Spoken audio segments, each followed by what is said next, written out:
Welcome to the Darkstream.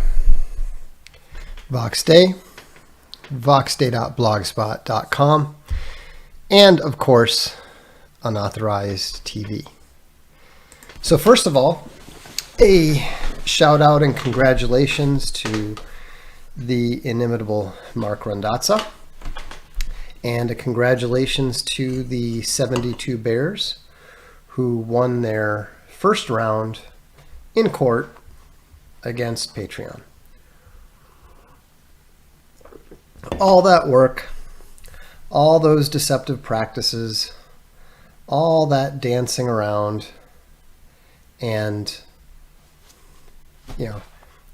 for what? I mean, I don't think that the average viewer, frankly, I don't even think the legally educated viewer has any idea how badly Patreon lost today. I mean, it was so bad. It was so bad that Rondazza didn't even have any need to get pugnacious. I mean, it was pretty incredible. So we're going to do a little after action report here and explain some of the complexities and issues that might not have been apparent even if you happened to be listening live to the judge. And first of all, I have to say that I wasn't surprised at all by the intelligence and the circumspect nature of the judge's analysis. The tentative ruling, which he sent out to the parties, obviously hasn't been released yet, other than just the statement that the injunction was going to be denied. And just to be clear, the injunction has not been denied yet. There is no ruling yet. But the important thing, and this is the first, this victory, this is in the first round. There's going to be more rounds. But the first victory is there was no injunction granted today. This was an emergency injunction granted quickly and desperately at the last minute a month ago, after 6 months of arbitration. And, the judge not only didn't grant it, he made it very clear that he was planning to deny it. So why didn't he? That's the interesting question, right? I mean, the language of the tentative ruling published on the circuit site was very, very clear. Patreon's request for a preliminary injunction is denied for several reasons. And so, the reasons are obvious. There's no irreparable harm, and there's a number of other issues. And this is a great question from Derangement System. Why 2 more weeks? Exactly. He's already decided tentatively and put it in writing that he intends to deny the injunction, right? So why all the discussion? Why is he being so careful to give Patreon every opportunity to make these arguments that have absolutely nothing to do with the injunction? These new arguments that it was raising were, totally unrelated to the questions of irreparable harm and that sort of stuff that had already been considered. So I have a theory. Maybe it's correct, maybe it's not. I'm not a lawyer. I don't play one on TV. But it would have been difficult today for him to throw the entire case out, because in the verbal arguments, in the oral arguments, Patreon raised some new issues. Now, it's Norton. We have been reading their filings for months. And one thing that you learn about the Norton law firm is that if they cite a ruling, the way that they try to apply it is usually incorrect. I'll give you an example. They actually cited, it was the Uber case, Uber versus Abdillah. They actually cited that thinking that it helped their case. The way that they cited it was not only senseless, but it actually supported the Bears case, not theirs, which should be obvious, right? And so, anyhow, the chances are nil that whatever these new citations are have anything to do with what Patreon's lawyers are claiming they are. And they were trivial anyhow. But why does a judge pay such close and careful attention to it? Why does Mark Randazza agree to accept a delay in order to take the opportunity to rebut something that is trivial and probably not relevant? Because I strongly suspect that the judge is going to throw their case out when he issues the actual ruling on the injunction. I mean, and this would be, the equivalent of a legal Chernobyl.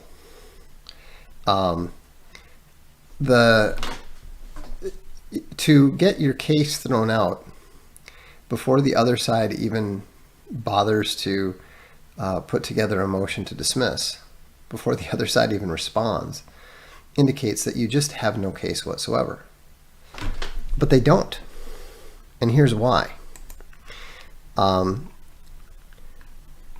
I'm not going to get into some of these details that I have no idea how public they are, but let me give you one example. And this is a Fifth Circuit decision from 2004. And the judge states, the parties bargain for arbitration. When one bargains for arbitration, he bargains for the process as well as the results. If Ocean had wanted to have the rigors of a federal court proceeding, it could have had them. Instead, it compelled arbitration and now, dissatisfied with the result, seeks a different outcome.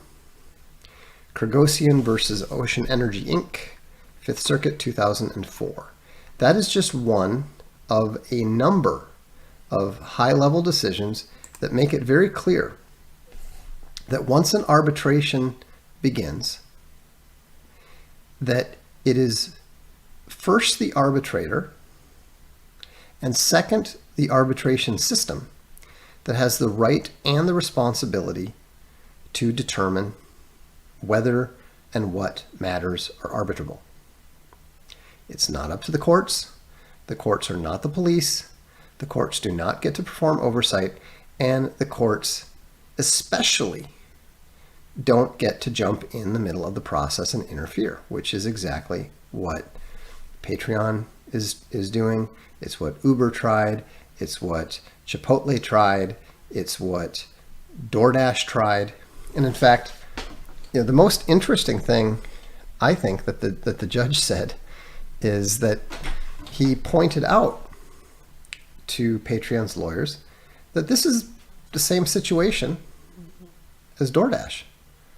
Nearly 6,000 people brought identical arbitrations against DoorDash, and DoorDash was upset. they didn't want to pay for all those arbitrations. $9.5 million they had to pay. And the judge, and this is a higher level judge, I believe it was a circuit, or like, what is it, ninth or 11th circuit, they actually said, this is shameless hypocrisy, and this hypocrisy will not be blessed. I mean, it's a absolutely lethal, absolutely scathing statement by the judge. And Judge Schulman today was specifically pointing out to Patreon, it's the same thing. He said, what's the difference? And Patreon actually had the nerve to say, well, we provided notice. No, they didn't.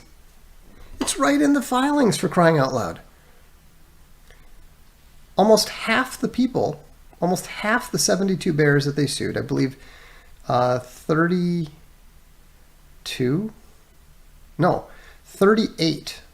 out of 72, if I recall correctly, were either sent notice of the changes after January 3rd, or they weren't sent the notices at all.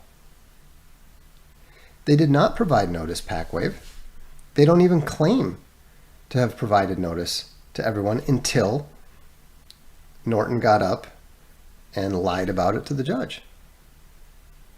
It's right in the filing. I mean, you have no idea what you're talking about. Furthermore, they didn't provide correct notice. The notice that they provided was insufficient, because they said, oh, we're just clarifying a few things. We're clarifying a few of your rights. No, they weren't clarifying rights. They were removing rights. You know, they actually committed what's known as a deceptive practice, which is precisely what many people are now quite correctly bringing completely new arbitration claims against them. And perfectly legitimately. And the funny thing is that Patreon's lawyers are already crying about it to the arbitration company. They're trying to say that, well, these aren't arbitrable either. But obviously they are. They're not even related to the only thing that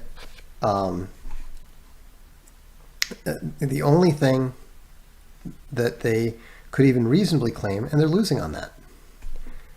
Okay, we got a troll here. You know, I don't mind it when people have genuine questions or genuine doubts, but these guys who just come in and say, you're going to lose. Me? I'm not involved in arbitration. I'm not involved in a lawsuit. I'm not even a Patreon user. I'm just a consumer activist. I write books about arbitration. I have a few thoughts on arbitration. I may share those thoughts from time to time with people. But, you know, consumer activists, consumer advocates, we're just advocating for the rights of consumers, and Patreon is attacking the rights of all, not only attacking, has attacked and is continuing to attack the rights of all 4 million of its users. If you're a Patreon user, you have a very strong, very legitimate, and very important right to defend your own rights, your own California protected consumer rights that Patreon is trying to take away from you.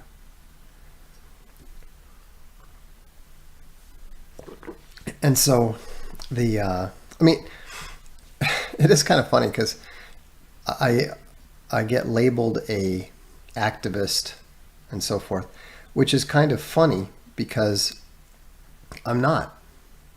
I'm just an observer. I'm just an analyst. You know, I'm not on the field playing. I'm just, you know, John Madden up in the booth, calling it as I see it.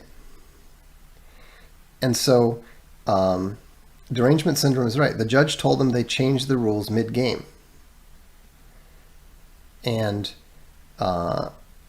there's no way, absolutely no way, that they're going to be successful with any of these 72 bears. And we already know this because the judge has clearly indicated that he's not buying any of their nonsense. And in fact, there's a tremendous amount of high-level case law that says the judge couldn't do anything anyhow. It's the arbitrator and the arbitration system that must decide what is arbitrable. It even says it right in the Patreon terms of use. And so, this is not a right versus left thing. The judge, to the best of my understanding, is an old school liberal. But he understands the importance of protecting individual rights and consumer rights from companies like Patreon that don't respect them and that actively attempt to take those rights away from people. Remember, the only reason that Patreon is here is that they wrote this agreement and imposed this agreement in order to try to prevent people from being able to bring a class action against them. So now they're upset that people are bringing individual actions against them. And in fact, what they're now attempting to do is they're trying to claim that nobody has any right to arbitrate anything against them, despite the fact that their contract dictates it.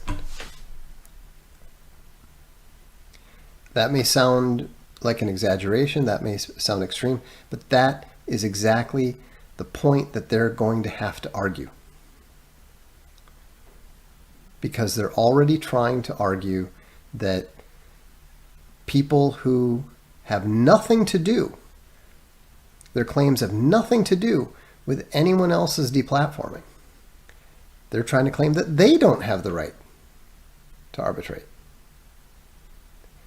And so, there's a lot more people, I understand, who are planning to bring arbitrations, and I think that's great.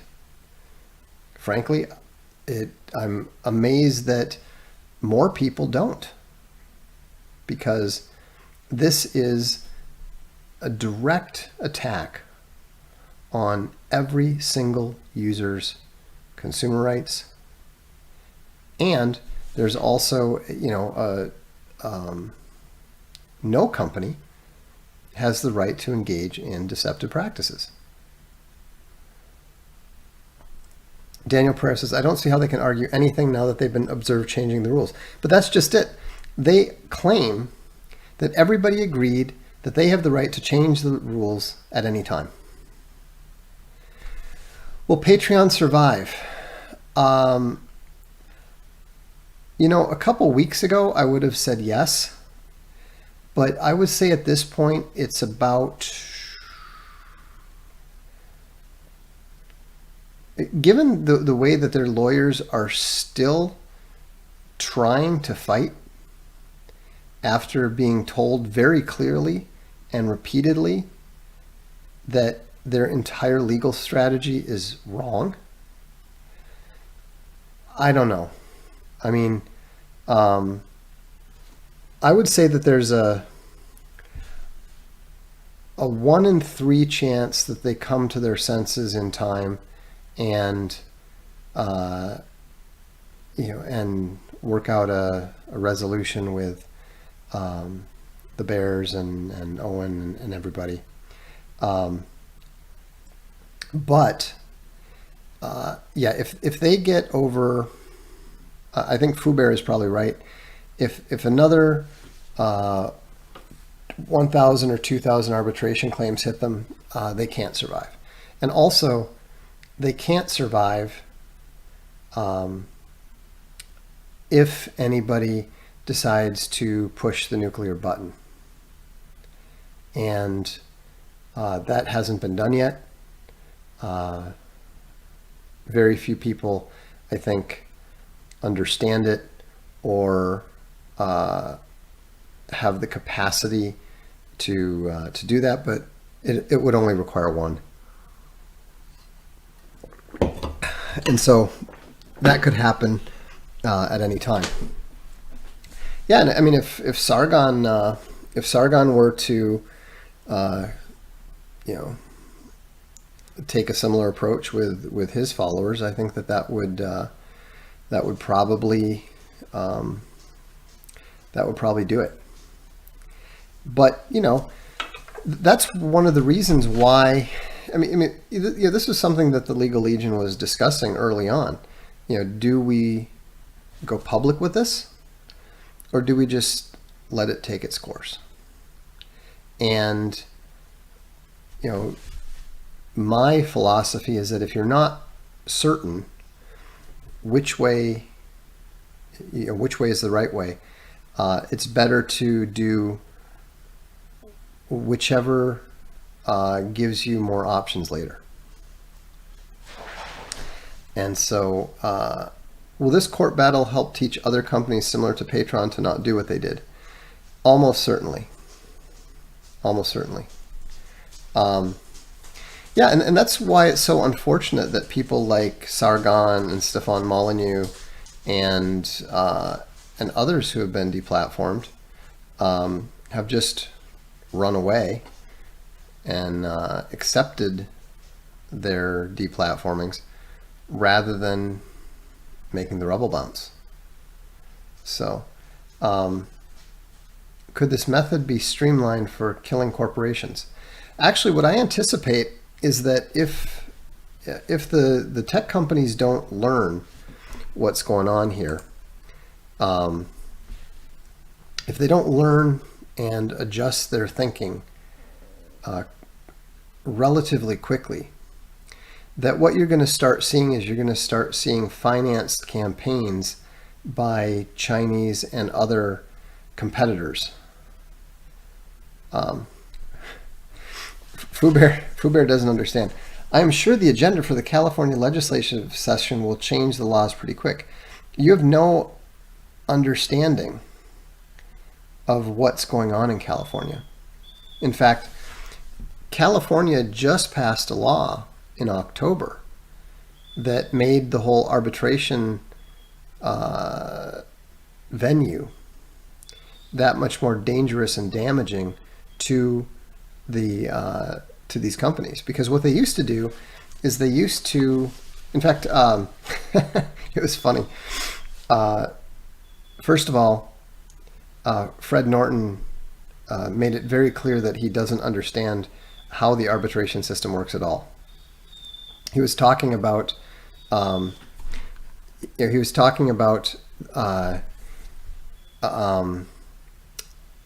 they hadn't paid their filing fees, but he was trying to put it in a way that didn't sound like we just didn't pay our filing fees, although they didn't. And so, anyhow, hang on a second. I gotta deal with a dog here for a moment. I'll be right back. Let me just turn this off for a second.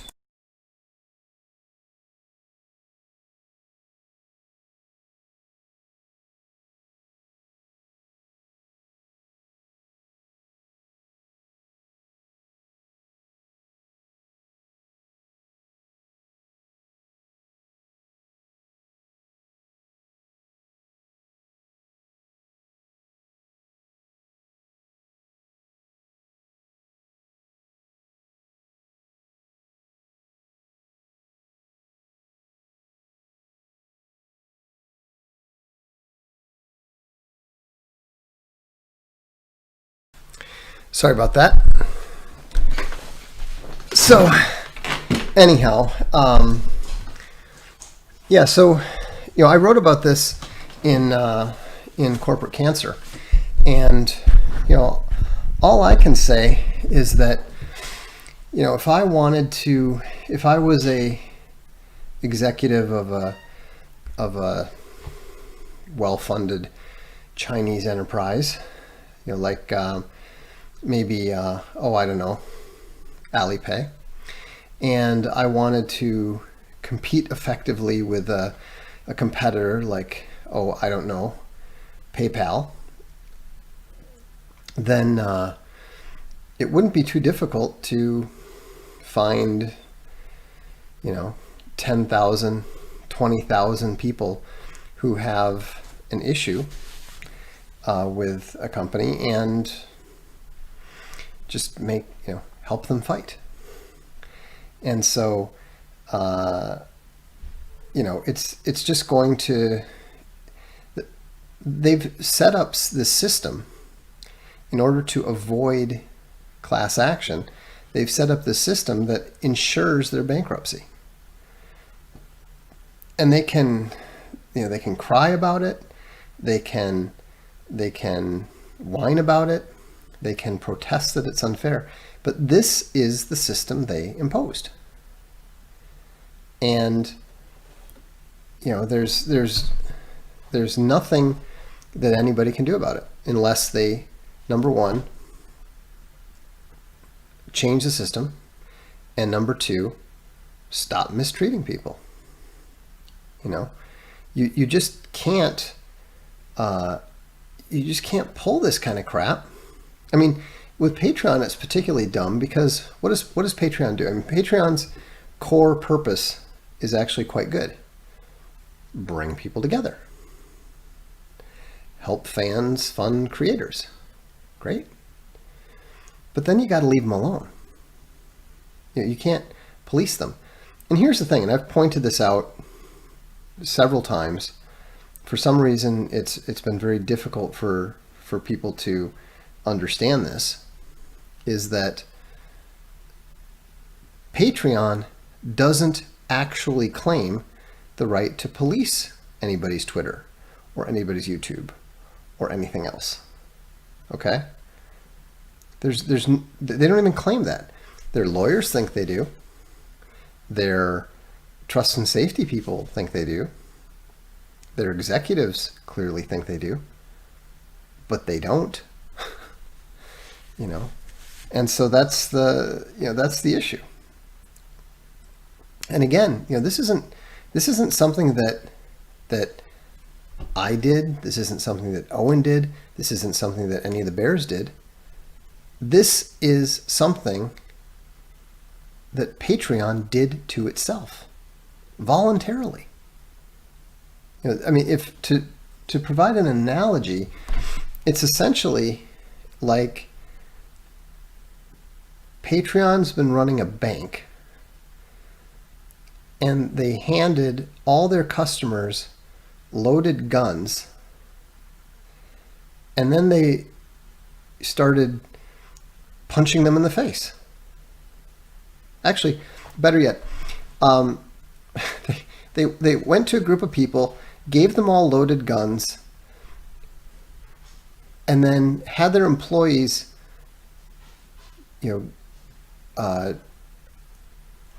assault, the favored creator of these people and start beating on him. And so all of the person being beaten's fans are sitting there going, we've got these perfectly good guns with bullets that they gave us. Maybe we should do something about this beating that they're administering and stop it. It's not, so,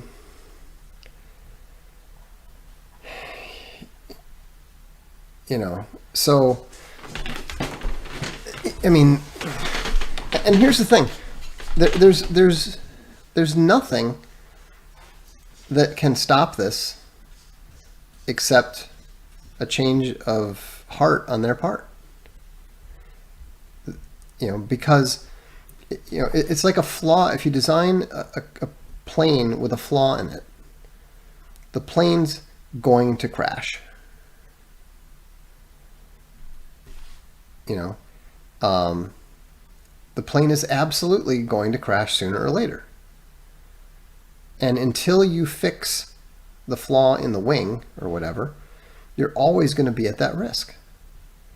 Structural problems, structural issues are the most dangerous, most existential issues. And so, the whole concept is just fundamentally wrong. And I think that based on what I'm seeing, based on the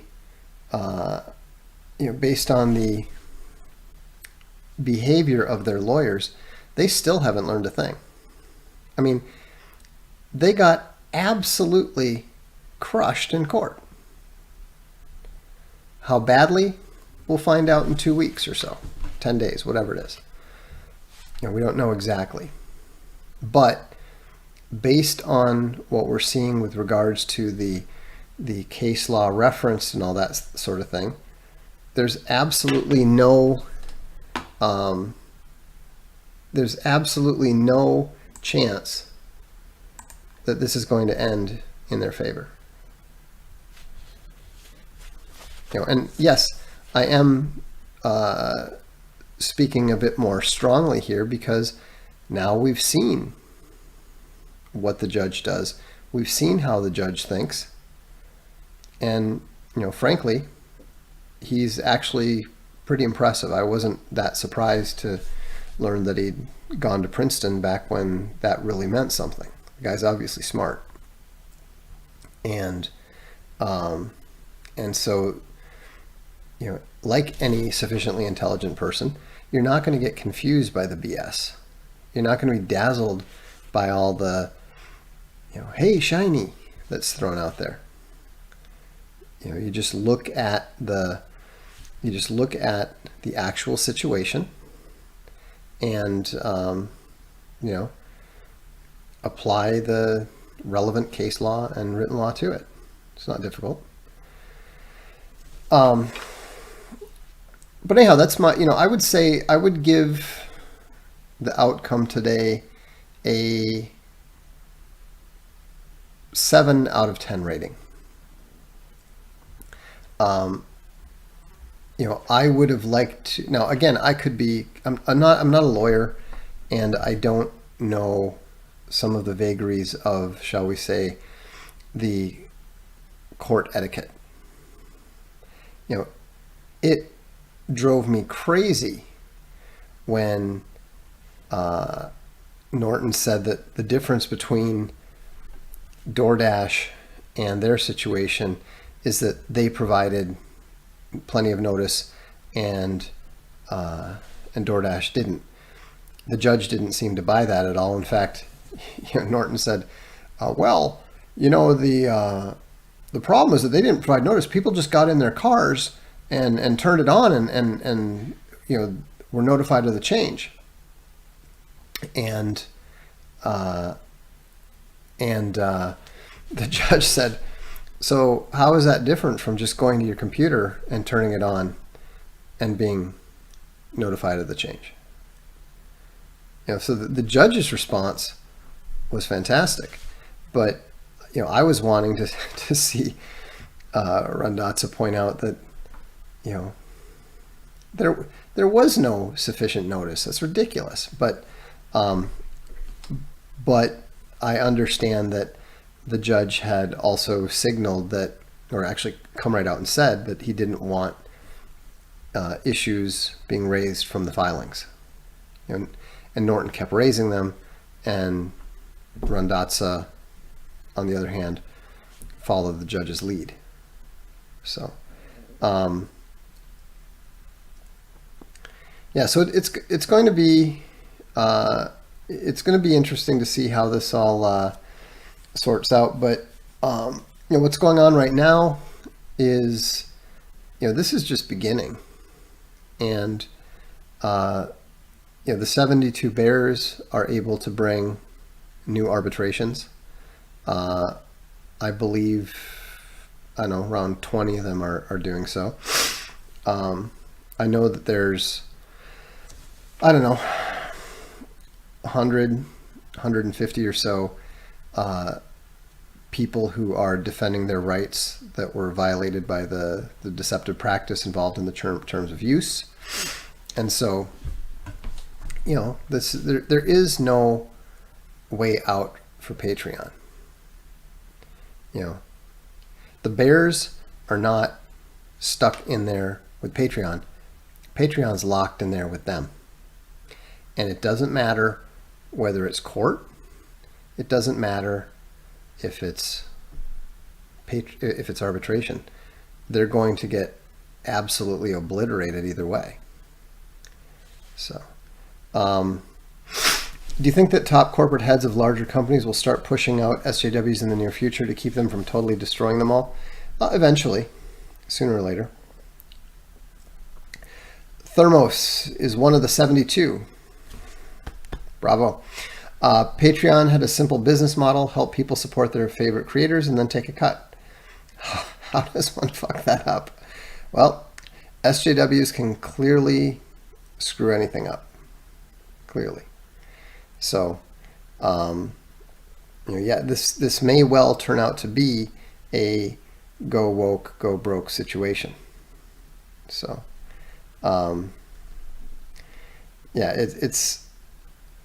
it's really astonishing that that they're still determined. You know, they're still, you know, bravely swinging away, because of course there is no one braver than a lawyer being paid to tell you that you still got a chance.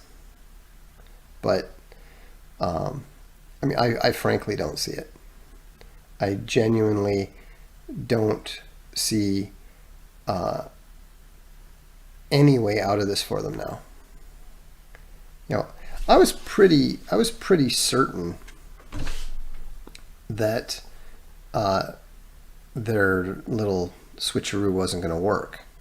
I mean, and when I say it wasn't going to work, I mean work in and of itself with the specific people that it affected.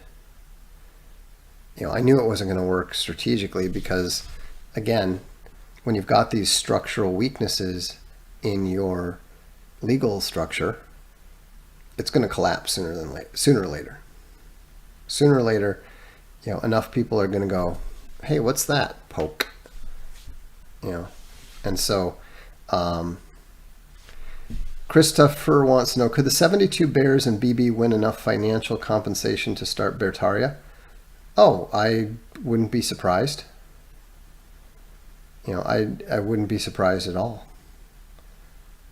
You know, it's a simple matter of math. I mean, this is what's astonishing, that nobody at Patreon ever sat down and went, if we don't fix this and 500 people show up, then, you know, we better have enough money to pay for all those battles. You know, that's on the order of $12.5 million. You know, if I'm correct, and they've been burning, if they've been burning what? Let's do the math here. So they got $60 million back in July, and they're burning 1.5 million a month. So 60 divided by 1.5 is 40. Okay, so they've got enough to operate for 40 months, right? And then it's already been a year, so minus 12. So they've got enough to last for 28 more months. So, or at the 1.5 times 1.5. So, okay, so that's about 42. So that means that about what? Okay, so hang on a second.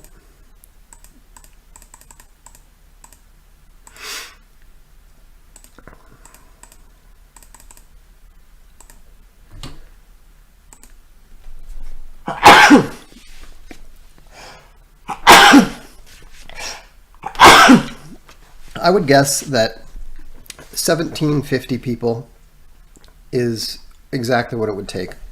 Not exactly, is more than it would take to, nobody's going to get anything. So what? I mean, the funny thing is that they keep whining about how, it's a conspiracy, get rich scheme, blah blah blah. That's not the risk. That's not your worst case scenario. Here's the thing that should terrify everybody at Patreon. What if, and I merely throw this out there, what if nobody actually gives a damn about the money? What if nobody cares? I don't care. I don't need any money. I don't even have a Patreon account. You know why I don't have a Patreon account? Because I don't need the money. And so, Kate Adams says, seems like one Patreon executive could find the calculator app on their phone. Obviously they can't. And so, I mean, I can honestly say that I would much rather see the whole thing collapse in flames than get paid a single dollar from those people.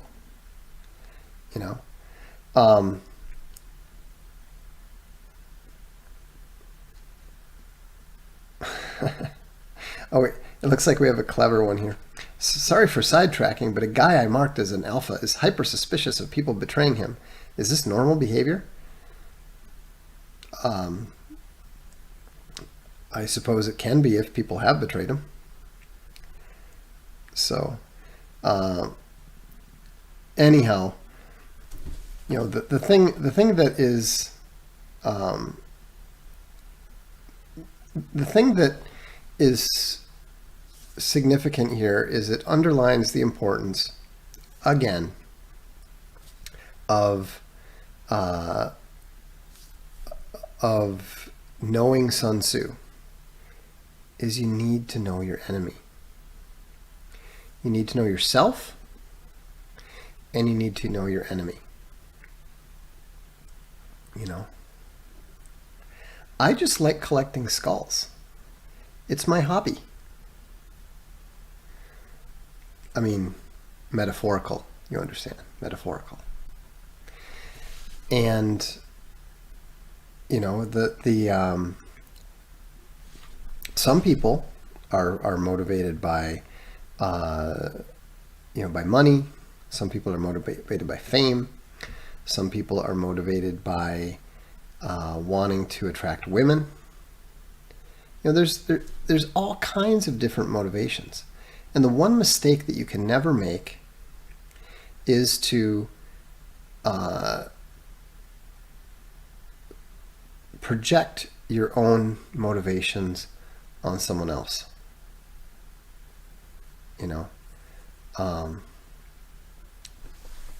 It's always a bit frustrating when, whenever there's the internet drama and so forth, and people say, you're only criticizing so and so because you want to get their you want to grab their coattails, surf off their coattails. And you're like, look, I'm not seeking fame.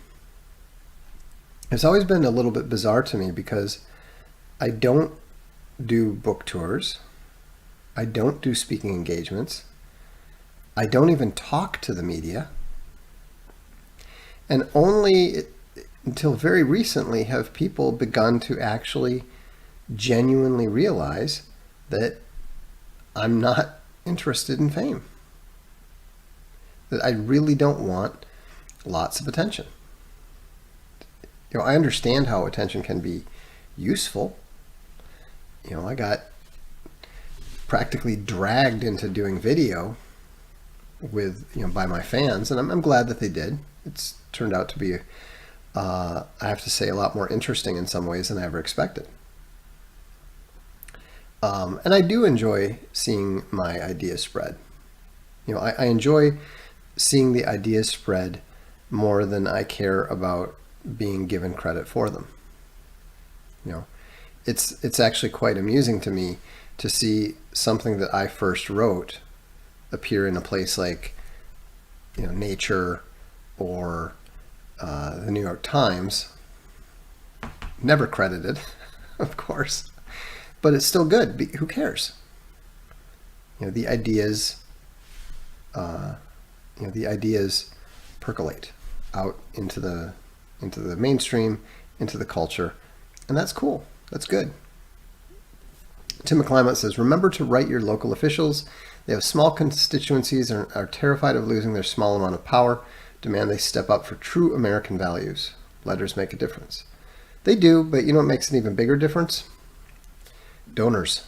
Become a donor. Legionnaire Bear points out, for the past 3+ years I've been part of the Darkstream. The view numbers have always been relatively the same. Yeah, I'm pretty sure it's being throttled. But VOX'S ideas are much more long-term than short-term. Well, it's right. I mean, the short-term is, for the most part, obvious and not very interesting. I like to think about things that are a little bit, a little bit more complicated, a little bit harder to ascertain. Yeah, that's the stuff that requires more thought.